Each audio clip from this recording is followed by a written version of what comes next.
Alrighty mga kaunggoy, it is I, Manong Jaire, back at it again with a slop cinema video mga kaunggoy. And ngayon pag-uusapan natin itong trending issue ngayon mga kaunggoy. Itong pangalan nitong babaeng to, si Lea de Guzman? Or basta ito, si Lea de Guzman at yung kay Vince Jimenez mga kaunggoy.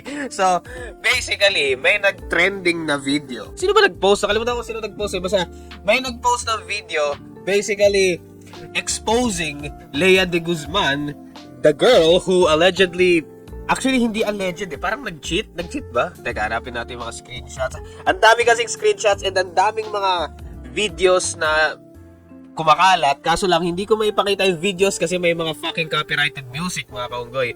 Ay, ito.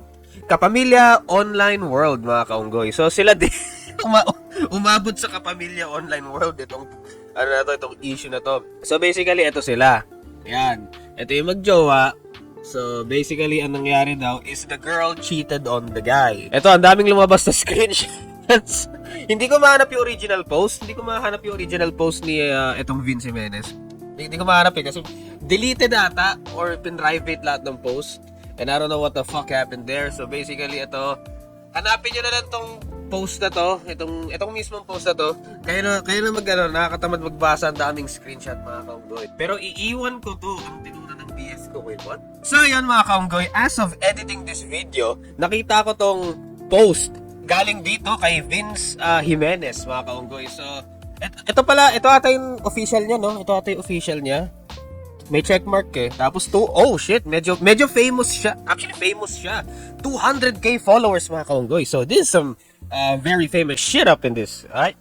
So so for further context, to make sure that this account is the real deal, ito nga yung pinost niya na nagbabalot na daw siya ng regalo mga kaunggoy. Tapos ito solid to. For the first time tumama din kaming mga lalaki. Mga kaunggoy. Solid.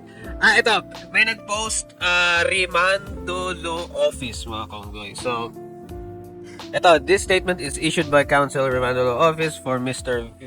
Vince Jimenez in a relation to a social media post that has circulated publicly. The post was made during a period of emotional strain. Okay, so mukhang ano naman to? Mukhang legit naman to mga kaunggoy. So ito, may update. This was 9 minutes ago as of editing this video. So I just wanna add this to this video mga kaunggoy. Also, may nakita akong Facebook. Not sure kung ito talaga yung real Facebook ni Lean or sino ba? Lin or Lea de Guzman? Ano ba talaga? Ito Lea, pero sabi ng mga ibang tao si Lian de Guzman daw siya or basta ang gulo mga kaunggoy. So may pinost siyang ganito. Hindi ko sure kung legit na Facebook account niya to, pero in the coming days as this issue progresses mga kaunggoy, antayin ko yung mga legit na information and I will cover that, no? More issue, more money, alright? That's yan lang naman talaga ang goal natin dito mga kaunggoy. So, ayun, antayin ko muna, hindi ko muna babasahin tong mga shit na to kasi kailangan ko muna malaman kung legit ba talaga to nagaling talaga sa first hand account talaga mga kaunggoy. Ayun lang naman, additional clip lang para sa video na to. Pinadelete ng pamilya ko ang social media account ko dahil sobra na ang pambabastos, paninira at public shaming na ginagawa sa akin online. Pati mga kaibigan ko, pinayuhan na akong manahimik na lang para hindi pa lumaki ang gulo at para makapag-move on na ang lahat. Well, that's actually very mature kung yan yung ginawa niya, no? Very mature yan mga kaunggoy, alright? Wait! Teka, sino ba si Vince Jimenez at sino ba yung boyfriend? Wait, what? Ang gulo. Sino ba yung boyfriend at sino yung... Sino si Vince Jimenez at sino ba yung boyfriend? Like, what? Ano ba talaga? Nagugulaan na rin ako. Like, sino ba yung totoong boyfriend? Sino yung nanliligaw? Sino yung boyfriend? Like, what the hell is going on mga kaunggoy? Sino ba talaga? What? So, etong si Lolito Go is ano siya, like Star Music siya, no? Artista ata siya or GMA Music. So, nag-post siya. Can anyone connect me kay Lea de Guzman? Bibigyan ko siya ng bigating abogado. Tuturuan namin ng leksyon itong si Vince. Okay, so blah blah blah, ano ba? Okay, so ayan mga kaunggoy. This got escalated. Nag-escalate tong issue na to ng sobra. So dito ko malalaman na okay, itong issue na to is nag-escalate na talaga. Ngayon, hindi ko mahanap yung original video. Pero, kasi actually yung video, ang daming nag-post, kaso edited na, and may copyright music. So, hindi ko pwedeng ilagay na lang dito sa video na to, yung video na nakikita ko online, kasi nga may copyright music. So, if anyone has the original video, just, i-post nyo, tapos siguro yun yung ililink ko sa baba or sa description o kung saan man. Kasi hindi ko alam kung saan ko mahanap yung original video or kung may nag-re-upload ba. Kasi ang daming re-upload, yun nga lang may copyrighted music, so hindi ko may lalagay. Basta pag napanood nyo yung video or nahanap nyo man, ayun yun, mga kaunggoy. So, huling post ko ito si Lolito Go. So, this is a verified account siya. So, maybe he's a very famous person. I already got in touch with Lian. Nakausap ko na siya personally at mas lalong tumibay yung paninindigan ko na sa kanya.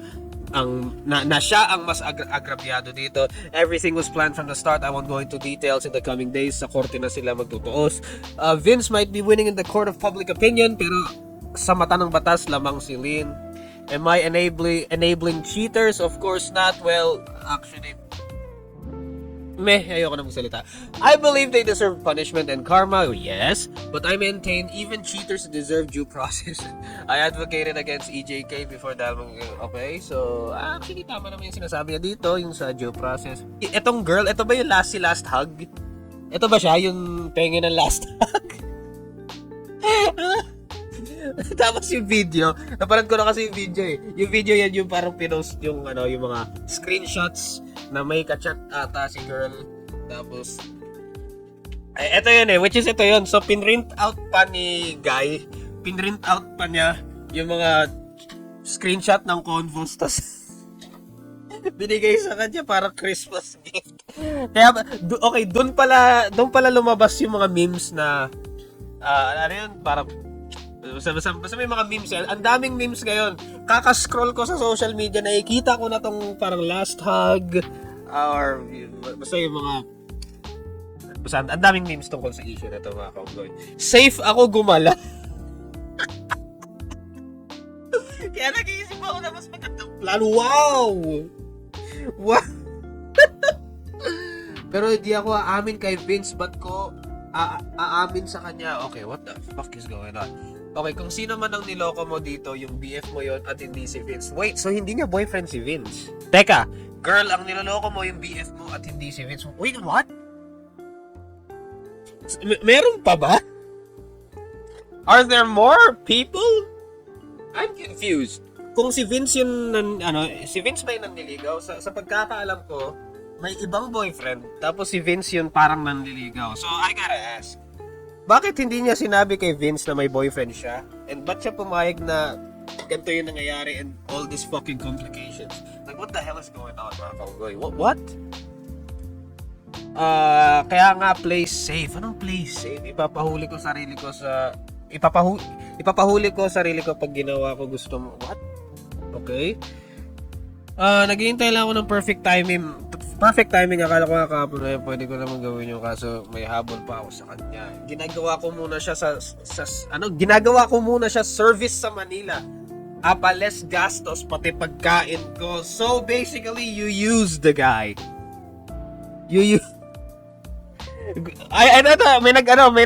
May nag-comment, nakakasuka ka ate, promise, parang ginawa mo ng si paring Vince niyan na sugar daddy. Yan, nakakasuka talaga. Some whole shit up in this shit.